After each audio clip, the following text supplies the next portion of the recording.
Sorry, no stupid intro, not that kind of day. Nintendo has been issued a challenge by Brazil's official consumer protection agency over the company's recently changed user agreement, which now gives Nintendo the right to remotely brick your console if you muck around with it in a way Nintendo doesn't like. The Brazilian watchdog wants Nintendo to remove the relevant clause from their agreement, citing legal reasons like not violating consumers' rights to access services they've paid for. But I just hope they know who they're dealing with here. As far as I know, every Nintendo employee has been to law school. But this whole Nintendo bricking consoles thing took on a new dimension this week when a Redditor going by Bimmy Tongue said they bought an open box Switch 2 from Walmart only to discover it was apparently pre-owned by a hooligan who got the console struck by Nintendo's online services ban, probably because they were trying to use it to hack an orphanage or something. Disturbing. Suddenly it's hitting a lot of people, presumably, or maybe just me, that the secondhand Switch market is about to become a bit of a minefield. I mean, sure, people and retailers can learn to verify that the console isn't banned before buying or selling, but now that's a thing we have to do, because Nintendo decided that there wasn't enough e-waste in the world. Meanwhile, over in Japan, there are numerous reports of Switch 2 consoles overheating, usually while playing Cyberpunk in docked mode, even with the dock fans going full blast. Although there have also been English language Reddit posts about the Switch 2 getting hot while running, so Nintendo fans might just be learning about how consoles get hot sometimes once they can render big boy games. Microsoft has announced another round of layoffs, with around 9,000 employees, or about 4% of the company's entire workforce, getting chopped. A couple hundred of those cut jobs are coming from Xbox, despite gaming chief Phil Spencer saying the Xbox platform, hardware, and game roadmap have never looked stronger. Xbox is the meatiest it's ever been, so it's a perfect time to slice a nice big sirloin off right out of there and gobble it up raw. As part of the layoffs, some Xbox projects are being canceled, including the Perfect Dark reboot, developed by The Initiative, which is also being closed down, the studio, and Everwild, the game announced in 2019 from Rare that looked like it was just about chilling and doing magic with mystical beasts. Well, if they didn't want to get canceled, they should have made the game about lines and making them go up. Lesson learned. OpenAI is still trying to fight a court order in the New York Times lawsuit, forcing them to retain and provide the ChatGPT logs of all users, something the company says they don't want to do because they care so much about user privacy. You guys don't even know how much we care about user privacy. It's a big deal. To be clear, privacy obviously is an issue with the order, but though OpenAI doesn't say it, the logs could also reveal more evidence of copyright infringement or hallucinated nonsense improperly attributed to a source that didn't even say that. But also, the logs could provide ammunition to potential plaintiffs looking to take the advice of the judge who recently ruled that Meta and Anthropic training their AI on copyrighted materials was fair use. But only because the plaintiffs in that case made the wrong arguments. They should have worked at Nintendo first and gone to law school. That was dumb. The judge said other authors or news organizations could make a stronger case against Meta or OpenAI by focusing on how the use of Llama or ChatGPT has affected the market for books or news content.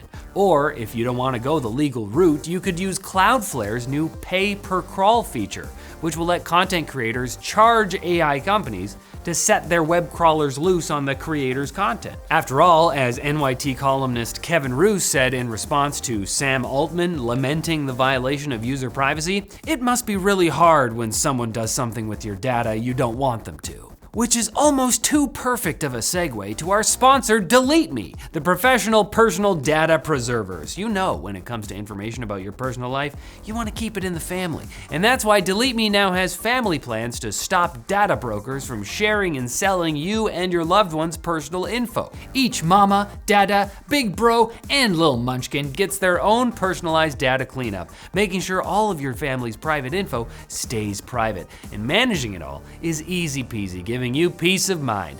Boop the video description and check out DeleteMe today. Okay, I had a whole introduction for the quick bits typed out, but my dog just ate it, I swear. AMD has dropped new GPU drivers that boost the RX 9070 XT's gaming performance by up to 27%, according to extensive testing by Hardware Unboxed.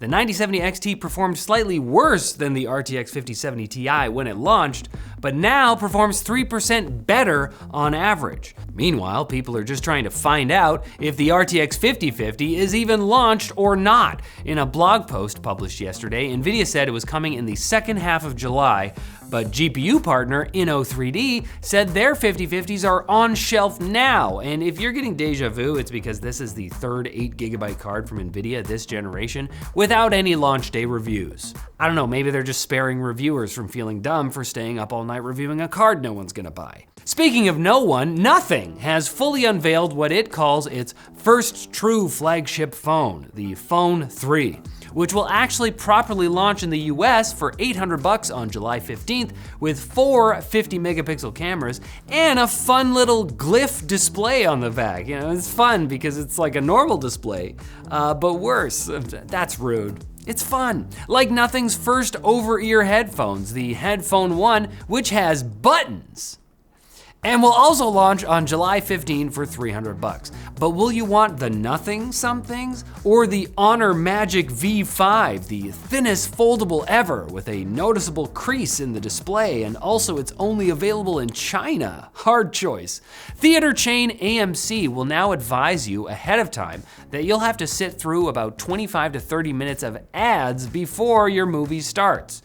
I mean, okay, some of those are trailers. That's not fair. The change comes after AMC announced they'll be following their competitors in showing more ads before films start, but at least they're letting you know so you don't pay the same as a month of Netflix to trek to the theater to sit through a TV show episode's worth of slop before you can see your movie. It's nice. And musical artist Lorde with an E, her new album Virgin was released last week with a number of physical variants, including a fully transparent CD, which many fans discovered is not actually playable in many CD players, with the main problem being because of how CDs work. See, the CD is read by a laser, which is light, which goes through transparent things. Anyway, this Redditor got it to work in a CD player with a tray. So I don't know, look for one of those maybe. Lorde posted some fun facts about the album on Twitter, which I'm sure is great, but none of them say anything about whether the clear CD idea was tested beforehand. Like, this seems like designing a cup with a hole in the bottom and then never pouring something in there before you sell it to be, I mean, hey, maybe it's a prank. It's art. Look, don't prank me. Just come back on Friday for more tech news, okay? Let's keep this straightforward, all right? No funny business.